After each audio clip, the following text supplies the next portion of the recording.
Hello friends, आज हम बात करेंगे मगध साम्राज्य और इसके प्रमुख वंश बृहद्रथ वंश व हर्यक वंश के बारे में और सभी तथ्यों पर विस्तार से चर्चा भी करेंगे जो आपकी आगामी एग्जाम हेतु काफ़ी उपयोगी होंगे, क्योंकि इसमें सभी फैक्ट्स एवं क्वेश्चंस काफ़ी सिलेक्टेड एवं कंप्लीट हैं जो आपकी एग्जाम्स में पूछे जाते हैं। तो शुरू करते हैं अपने टॉपिक को।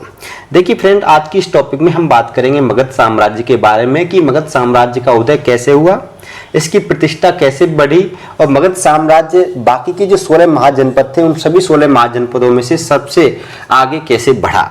इस साम्राज्य के कौन कौन से प्रतिष्ठित वंश हुए, कौन कौन से प्रतिष्ठित शासक हुए जिन्होंने इसके साम्राज्य की प्रतिष्ठा बढ़ाने में अपना महत्वपूर्ण योगदान दिया, जैसे सभी तथ्यों पे हम डिस्कस करने वाले हैं। देखिए, सबसे जो हमारा पहला क्वेश्चन है आज की इस वीडियो में वो यही है मगध साम्राज्य का कि बौद्ध ग्रंथ अंगुत्तर निकाय में वर्णित 16 महाजनपदों में सर्वाधिक शक्तिशाली महाजनपद कौन सा था। तो इसका सही आंसर है मगध महाजनपद। ठीक है, अब आपके लिए बता दूं कि मैंने आपको पिछली वीडियो जो है 2 वीडियोज पढ़ाई हैं महाजनपद काल के बारे में, जिसमें 16 महाजनपदों को हमने काफी विस्तार से चर्चा की है, आपको सारे फैक्ट्स से अवगत कराया है 16 महाजनपदों के। उनके बारे में अगर आपको देखना है तो आप हमारी प्लेलिस्ट में जाकर देख सकते हैं। प्राचीन भारत की चैनल पर प्लेलिस्ट बनी हुई है, उसमें प्राचीन भारत की इससे पहले काफ़ी वीडियोज आपको देखने को मिलेंगे। इससे पहले के जितने भी टॉपिक्स हैं वो आपको प्लेलिस्ट में देखने को मिल जाएंगे। देखिए, हमने उसमें बताया था कि बौद्ध ग्रंथ अंगुत्तर निकाय और जैन ग्रंथ भगवती सूत्र में 16 महाजनपदों का उल्लेख मिलता है, लेकिन हमें इतिहास में या हमारी बुकों में जिन 16 महाजनपदों को पढ़ाया जाता है उन 16 महाजनपदों का जो वर्णन है वो अंगुत्तर निकाय से लिया गया है। यानी अंगुत्तर निकाय में वर्णित 16 महाजनपदों को हम अपनी बुकों में देख पढ़ते हैं और हमारी एनसीईआरटी की बुक्स हुई या कंपटीशन की बुक हुई, इन 16 महाजनपदों के बारे में ही पूछा जाता है। इसके अलावा इससे संबंध जो अन्य फैक्ट्स हैं वो आप पिछली वीडियोज में देख सकते हैं। अब इन सभी 16 महाजनपदों में जो सबसे शक्तिशाली महाजनपद उभर कर आया वो था मगध महाजनपद। ठीक है, धीरे धीरे इस मगध महाजनपद ने बाकी के जो अन्य महाजनपद थे सभी को अपने साम्राज्य में विलय कर लिया था, अपने साम्राज्य में मिला लिया था। नेक्स्ट अगला क्वेश्चन है हमारा कि मगध शब्द का सर्वप्रथम उल्लेख कहाँ मिलता है। इंपॉर्टेंट क्वेश्चन है, तो याद रखना अथर्ववेद में मगध शब्द का सबसे पहले उल्लेख मिलता है। अगर हम बात करें हमारे वैदिक काल की, तो वैदिक काल में 4 वेदों का उल्लेख मिलता है, जिनमें सबसे पहला ऋग्वेद, यजुर्वेद, सामवेद और अथर्ववेद। जो चौथा वेद है इस वेद में मगध शब्द का सबसे पहले उल्लेख मिलता है। नेक्स्ट अगला क्वेश्चन है कि प्रथम मगध साम्राज्य का उत्कर्ष किस सदी में हुआ था। इंपॉर्टेंट क्वेश्चन है, सही आंसर है 6ठी सदी ईसा पूर्व में प्रथम मगध साम्राज्य का उत्कर्ष हुआ था। नेक्स्ट अगला क्वेश्चन देखिए कि 6ठी सदी ईसा पूर्व के दौरान बड़े राज्यों के उदय का प्रमुख कारण क्या था। तो देखिए, उत्तर प्रदेश और बिहार में व्यापक पैमाने पर लोहे के क्या मिले थे, उपयोग होने लगा था। यहाँ पे लोहे की खदानें मिलने लगी और व्यापक स्तर पर लोहे का प्रयोग होने लगा, जिससे हथियार और आदि चीजें, युद्ध संबंधी चीजें बनाने में काफी सहजता और सरलता होने लगी। इसके परिणाम स्वरूप क्या होता है कि 6वीं शताब्दी ईसा पूर्व में क्या होता है कि बड़े बड़े राज्यों का उदय होता है, बड़े बड़े साम्राज्यों का निर्माण होता है। नेक्स्ट अगला क्वेश्चन है हमारा कि मगध साम्राज्य के उत्थान के प्रमुख कारण क्या थे। इंपॉर्टेंट क्वेश्चन है, कारण पूछे गए हैं कि मगध साम्राज्य का उत्थान किन किन कारणों से हुआ था। तो इसके कई कारण हम बताए, मैंने आपको पिछली वीडियोज में बताए थे जब महाजनपदों के उदय के बारे में। लेकिन हम मगध साम्राज्य की अगर बात करें तो उसके प्रमुख कारण थे कि यहाँ पर लोहे के अपार भंडार थे, सामरिक दृष्टि से महत्वपूर्ण स्थलों पर इसकी राजधानी बसी हुई थी, हाथी के उपयोग की खास सुविधा थी इस साम्राज्य में, और यह साम्राज्य व्यापारिक मार्गों से जुड़ा हुआ था और मगध के शासकों का योगदान भी इसके साम्राज्य विस्तार में काफी रहा था। ठीक है, इंपॉर्टेंट फैक्ट्स है। नेक्स्ट अगला क्वेश्चन देखते हैं कि मगध पर शासन करने वाले वंशों का क्रम क्या है, कि मगध पर शासन करने वाले वंश कौन कौन से हैं। तो इस पर शासन करने वाले 4 प्रमुख वंशों का नाम आता है।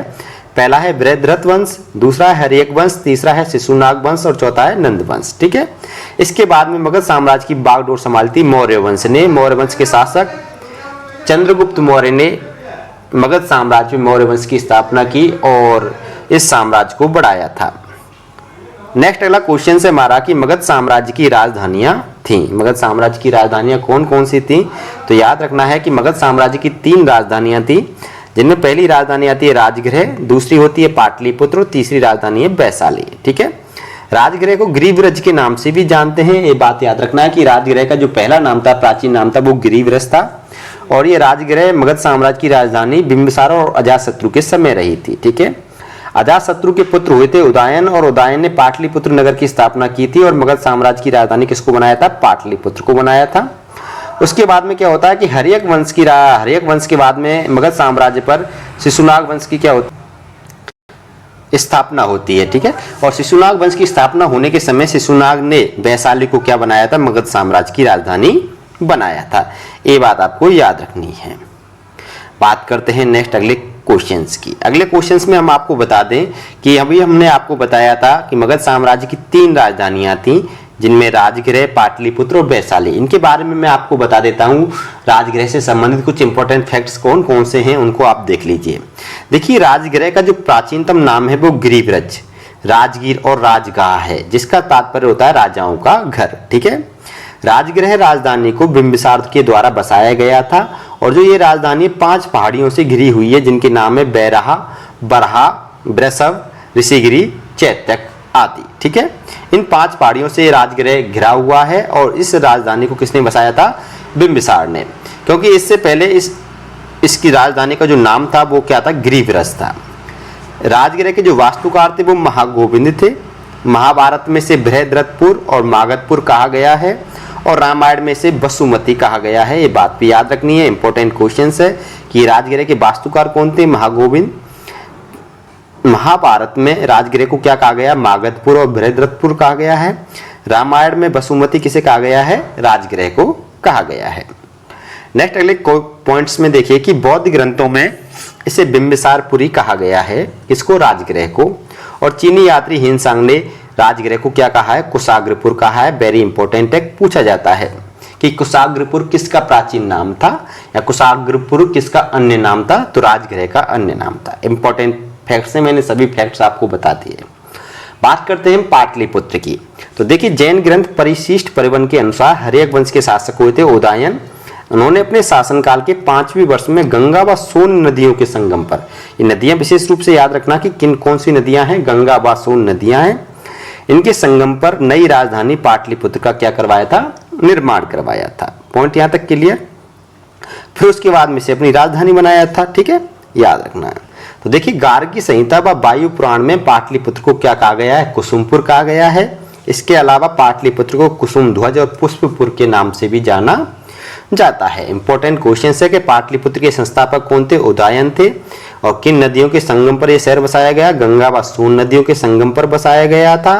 और पाटलिपुत्र को मगध साम्राज्य की राजधानी किसने बनाया था? उदयन ने ही बनाया था। किस शहर को कुसुमपुर, कुसुम ध्वज या पुष्पपुर के नाम से जानते हैं? पाटलिपुत्र को। नेक्स्ट अगली जो राजधानी वो थी वैशाली। और वैशाली की जो स्थापना, वैशाली को मगध साम्राज्य की जो राजधानी बनाया था वो बनाया था शिशुनाग वंश के संस्थापक शिशुनाग ने वैशाली को मगध साम्राज्य की राजधानी बनाया था। और सूत निपात में वैशाली को क्या कहा गया? मगधमपुरम कहा गया है। इंपॉर्टेंट क्वेश्चन है, फैक्ट है, ये पूछा जाता है कि किस नगर को सूत निपात में मगधमपुरम कहा गया है। स्टूडेंट कंफ्यूज हो जाएगा इस क्वेश्चन में, वैशाली का तो सोचेगा ही नहीं। सबसे पहले नाम जाएगा उसका राजगृह पर, उसके बाद में पाटलिपुत्र पर, वैशाली पे तो बहुत पीछे उसके दिमाग जाएगा, याद रखना है। तो मगधमपुरम किसे कहा गया है? वैशाली को। फिर उसके बाद में देखते हैं कि देखिए, अभी हमने बताया था कि मगध साम्राज्य पर शासन करने वाले 4 वंश हैं। 4 वंशों में जो पहला नाम आता है वो बृहद्रथ वंश का आता है, लेकिन ये ऐतिहासिक वंश नहीं है। अगर हम ऐतिहासिक वंश की बात करें तो मगध साम्राज्य का सबसे पहला ऐतिहासिक वंश हर्यक वंश था। देखिए, महाभारत क्वेश्चंस देखिए कि महाभारत और पुराणों के अनुसार मगध का प्राचीनतम राजवंश कौन सा है? तो याद रखना, महाभारत काल में यहाँ पे बृहद्रथ वंश का शासन था। महाभारत काल में यानी पांडवों के और कौरवों के काल में। इसको मगध का ऐतिहासिक वंश नहीं बताया गया है क्योंकि इसके स्पष्ट प्रमाण नहीं है। बृहद्रथ वंश के संस्थापक कौन थे? बृहद्रथ वंश के संस्थापक कौन थे? बृहद्रथ थे, ठीक है, ये बात याद रखना है। और जो बृहद्रथ है यहाँ पे थोड़ी वंश गलत लिख गया है, यहाँ पे याद रखना है। तो बृहद्रथ वंश के संस्थापक कौन थे? बृहद्रथ थे। और जरासंध इन्हीं का पुत्र था जिनके साथ में भीम ने मल्ल युद्ध किया था। जरासंध के साथ में भीम ने मल्ल युद्ध किया था। ये मगध के राजा थे जरासंध, और ये किनके पुत्र थे? बृहद्रथ के पुत्र थे। ये बात याद रखनी है। बृहद्रथ वंश का जो अंतिम शासक था उसका नाम है रिपुंजय, ठीक है, पूछ लेते हैं। रिपुंजय का जो अमात्य यानी मंत्री था वो पुलिक था और उसने क्या किया? रिपुंजय की हत्या कर दी और अपने पुत्र को गद्दी पर बैठाया। ये तथ्य आपको बृहद्रथ वंश में देखने के लिए मिलते हैं, लेकिन इनके प्रमाण ऐतिहासिक नहीं है, इसलिए इसको ऐतिहासिक वंश नहीं माना गया है। मगध साम्राज्य का।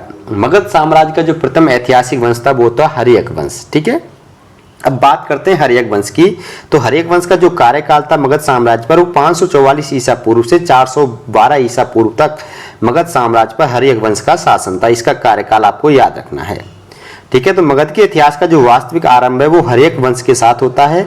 इससे पूर्व का इतिहास स्पष्ट नहीं है, ये बात आपको याद रखनी है। मगध का जो वास्तविक संस्थापक कौन था, क्वेश्चन से, तो याद रखना है मगध का वास्तविक संस्थापक था बिंबिसार। ठीक है, नेक्स्ट अगला क्वेश्चन है कि मगध का प्रथम ऐतिहासिक शासक किसे माना गया है, इंपॉर्टेंट क्वेश्चन है। तो मगध का प्रथम ऐतिहासिक शासक माना गया है बिंबिसार को। हर्यक वंश का संस्थापक कौन था, बिंबिसार था। हर्यक कुल का तात्पर्य होता है कि वह कुल जिसका चिन्ह क्या हो, हरा हो, ये बात याद रखनी है। तो यहाँ से कुछ इंपॉर्टेंट क्वेश्चंस बन जाते हैं। तो मगध का जो वास्तविक संस्थापक था वो बिंबिसार को माना जाता है। बिंबिसार ने यहाँ पे हर्यक वंश की स्थापना की थी और बिंबिसार ही मगध का क्या है, प्रथम ऐतिहासिक शासक है और हर्यक वंश ही मगध का प्रथम ऐतिहासिक वंश है। ठीक है, ये बात याद रखनी है। नेक्स्ट अगले क्वेश्चन में देखिए कि किस वंश को पितृहंता वंश कहते हैं। तो याद रखना इंपॉर्टेंट क्वेश्चन है, एग्जाम में पूछा जाता है, रिपीट होकर आया है।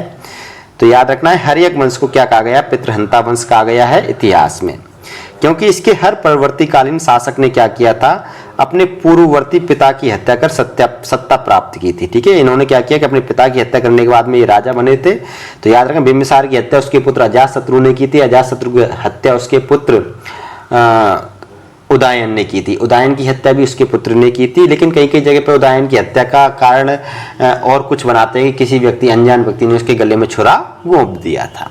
आगे चर्चा करेंगे इन फैक्ट्स पर। तो सबसे पहले हम जानेंगे बिंबिसार के बारे में, जो मगध साम्राज्य के प्रथम ऐतिहासिक शासक हैं, हर्यक वंश के पहले राजा हैं, हर्यक वंश के संस्थापक हैं बिंबिसार। देखिए बिंबिसार का जो शासनकाल है वो 544 ईसा पूर्व से 492 ईसा पूर्व का रहा। इसने लगभग 52 वर्ष तक मगध पर शासन किया था। इसका जो राज्यरोहण है वो 544 ईसा पूर्व में हुआ। 15 वर्ष की अवस्था में ये राजा बन गया था मगध साम्राज्य का। कौन, बिंबिसार। ठीक है, बिंबिसार के अगर पिता की बात करें तो इसके पिता का नाम भट्टिय था और बिंबिसार के उपनाम भी एग्जाम्स में पूछे जाते हैं। तो बिंबिसार को जैन साहित्यों में क्या कहा गया है, श्रोणीय या श्रोणिकी कहा गया है, किसमें, जैन साहित्यों में। इसके अलावा बिंबिसार को सेनीय कहा गया है। क्यों कहा गया, क्योंकि ये नियमित और स्थायी सेना रखने वाला था। इस कारण इसको नियमित व स्थायी सेना रखने के कारण बिंबिसार को सेनीय कहा गया है। जैन ग्रंथ है उत्तराध्ययन सूत्र, इसमें क्या कहा गया है, बिंबिसार को राजाओं का सिंह कहा गया है। मत्स्य पुराण में बिंबिसार को क्षेत्रोजस कहा गया है। इसके अलावा बिंबिसार को कुमार सेन के नाम से भी जाना जाता है।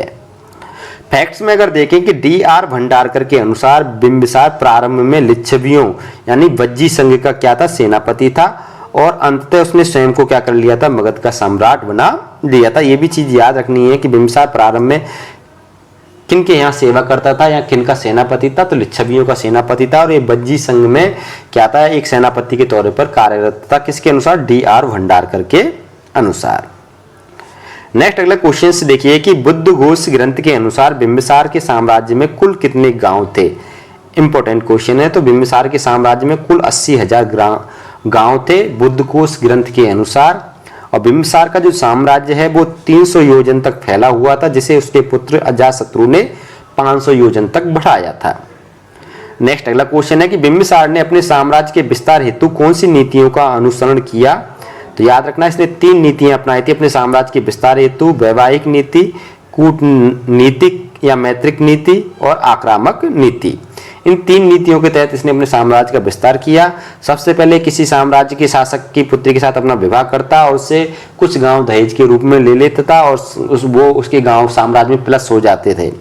इसके अलावा वो एक दूसरे की मदद करके और एक दूसरे को मित्र बनाकर एक दूसरे को लड़ाकर साम्राज्यों का भी विलय करता था। लेकिन जब ये दोनों नीतियां काम नहीं करती थी तो ये खुद उन पर आक्रमण करके उनको अपने साम्राज्य में मिला लेता था।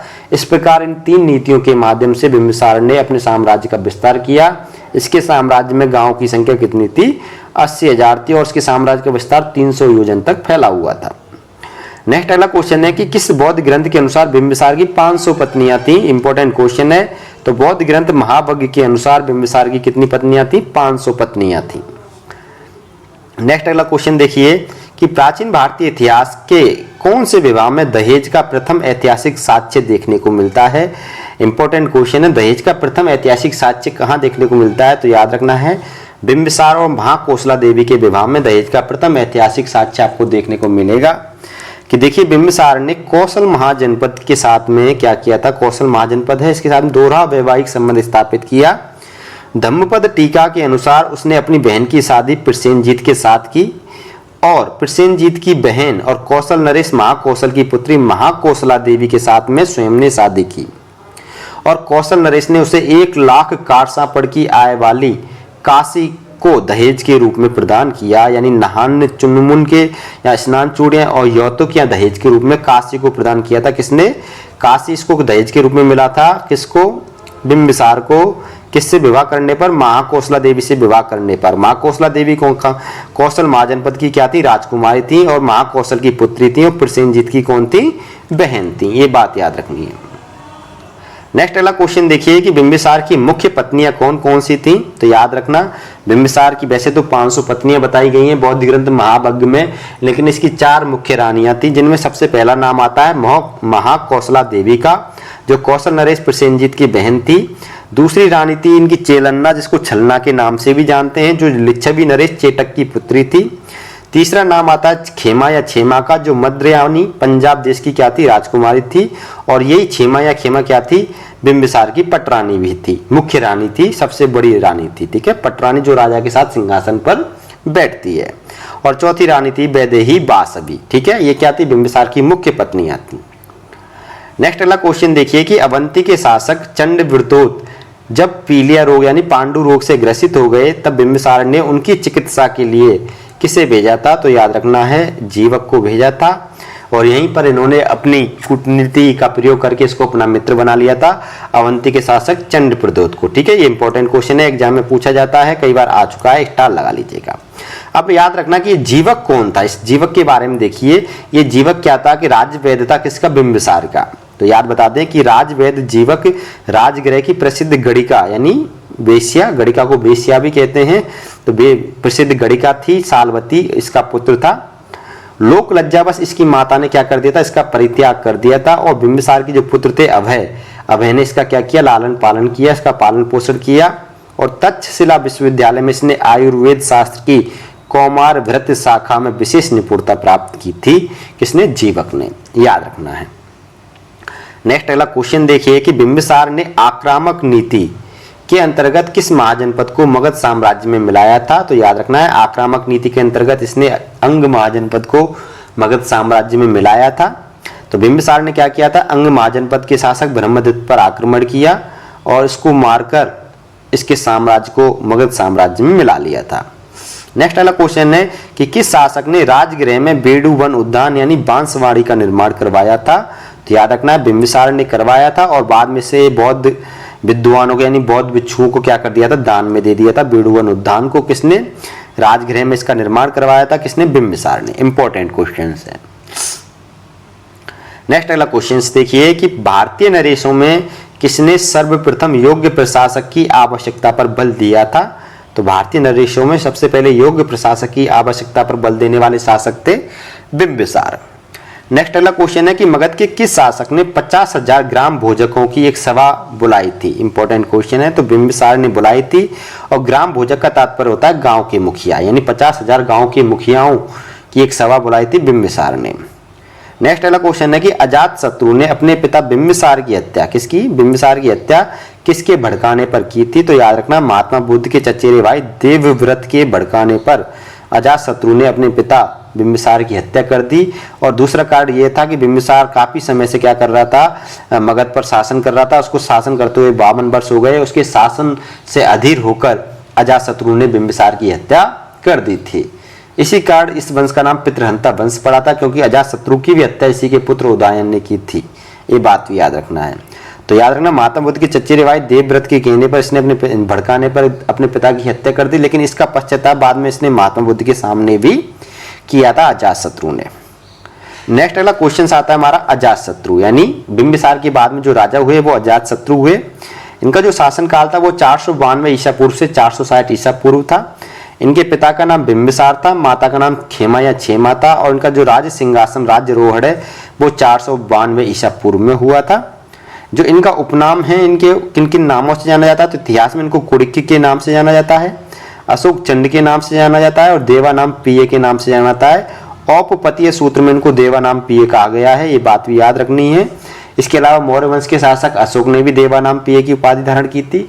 3 शासक हुए इतिहास में जिन्होंने देवानाम पिय की उपाधि धारण की थी। तो याद रखना है, किस शासक को अशोक चंद कहा जाता है, अजातशत्रु को, किस शासक को कुड़िक कहा जाता है, अजातशत्रु को। तो ये सारे फैक्ट्स याद रखना है आपको।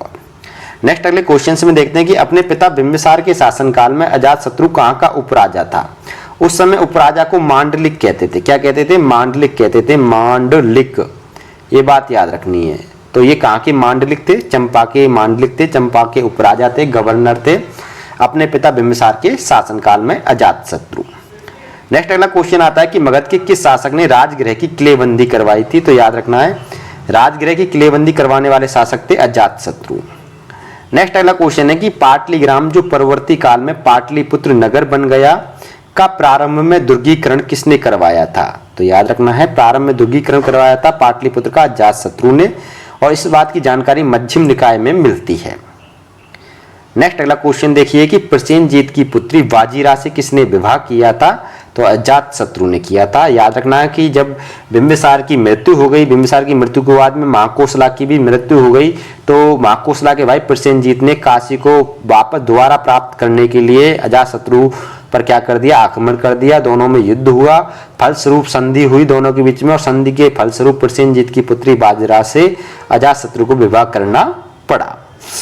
नेक्स्ट अगला क्वेश्चन है कि अजातशत्रु ने लिच्छवियों को पराजित कर वैशाली को मगध साम्राज्य में कब मिलाया था। इंपॉर्टेंट है, वैशाली को मगध साम्राज्य में मिलाया गया, इसके बारे में जो जानकारी है वैशाली को मिलाने की, ये पूरी जानकारी इंपॉर्टेंट है। तो याद रखना, मगध साम्राज्य में वैशाली को मिलाया गया था 468 ईसा पूर्व में, और किसने मिलाया था? अजातशत्रु ने मिलाया था।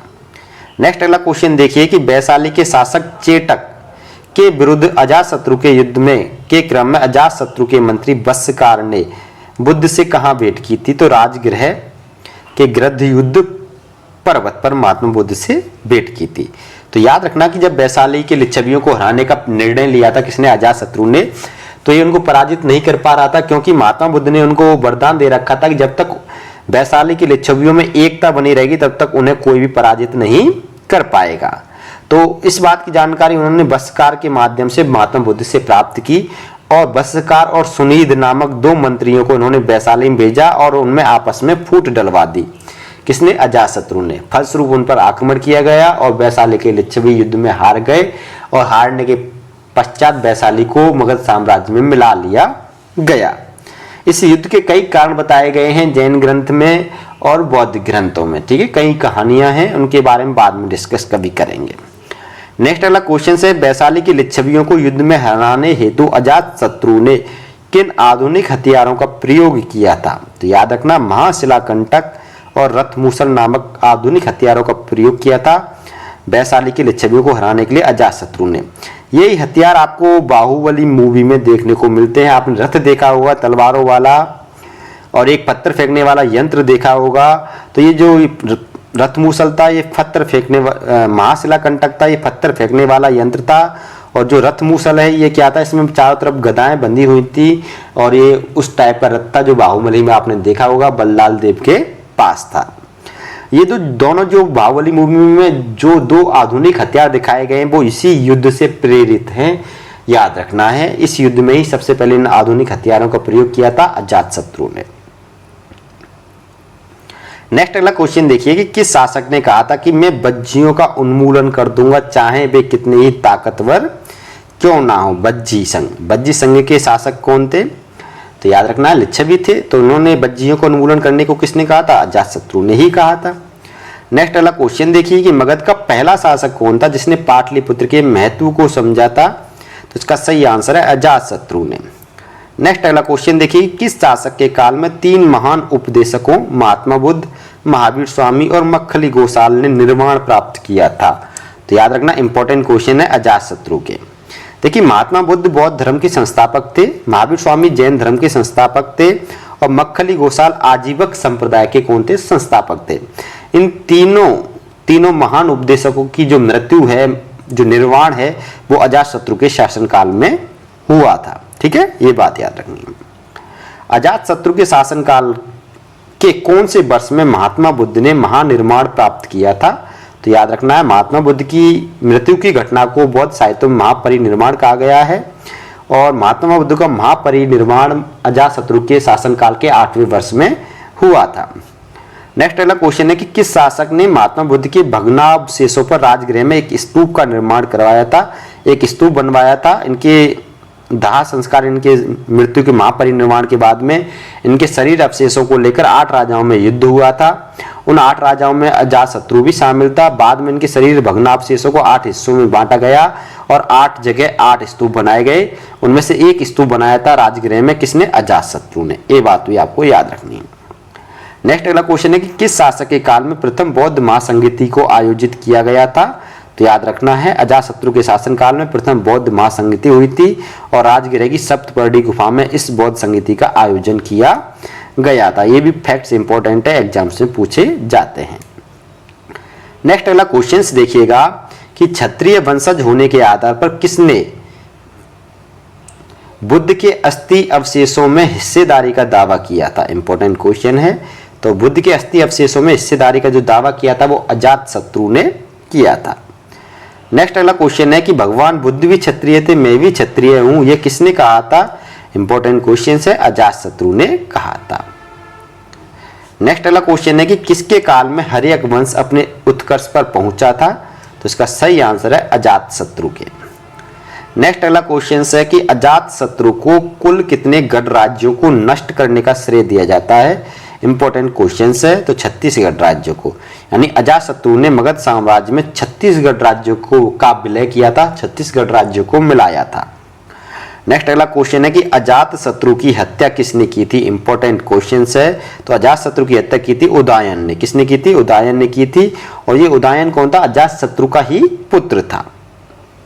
नेक्स्ट अगला क्वेश्चन देखिएगा, उदयन या उदयभद्र, यानी अजातशत्रु के बाद में मगध यानी हर्यक वंश के जो शासक हुए वो हुए उदयन और मगध साम्राज्य के भी ये शासक थे 3रे नंबर के। ठीक है, देखिए उदयन, इनको उदयभद्र के नाम से भी जाना जाता था। इनका जो शासनकाल है वो 460 ईसा पूर्व से लेकर 444 ईसा पूर्व तक का माना गया है। इनके पिता का नाम अजातशत्रु था, माता का नाम पद्मावती था और इनका उपनाम पितृहंता। ठीक है, इनको स्पेशली पितृहंता कहा गया है बौद्ध ग्रंथों में, ये बात आपको याद रखनी है।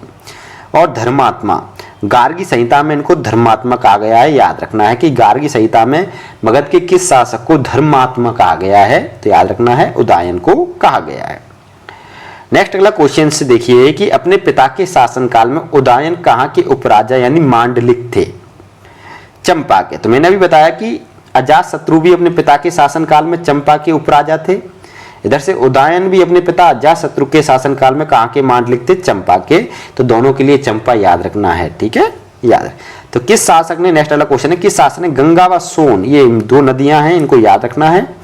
गंगा व सोन नदियों के संगम पर पाटलिपुत्र, इंपॉर्टेंट नगर है, की स्थापना की और उसे मगध साम्राज्य की राजधानी बनाया था। तो याद रखना उदयन ने बनाया था 457 ईसा पूर्व में। अपने शासनकाल के 4थे से 5वें वर्ष में इन्होंने मगध साम्राज्य की राजधानी पाटलिपुत्र को 457 ईसा पूर्व में बनाया और इसकी स्थापना अपने शासनकाल के 4थे से लेकर 5वें वर्ष में की थी। नेक्स्ट अगला क्वेश्चन देखिए कि उदयन किस मत का अनुयायी था? इंपॉर्टेंट क्वेश्चन है। उदयन जैन धर्म का क्या था? अनुयायी था। नेक्स्ट अगला क्वेश्चन है कि उदयन के उत्तराधिकारी कौन कौन थे? तो उदयन के देखिए 3 उत्तराधिकारी, उदयन के बाद में 3 राजा बने, अनिरुद्ध, मुंडक और नागदशक।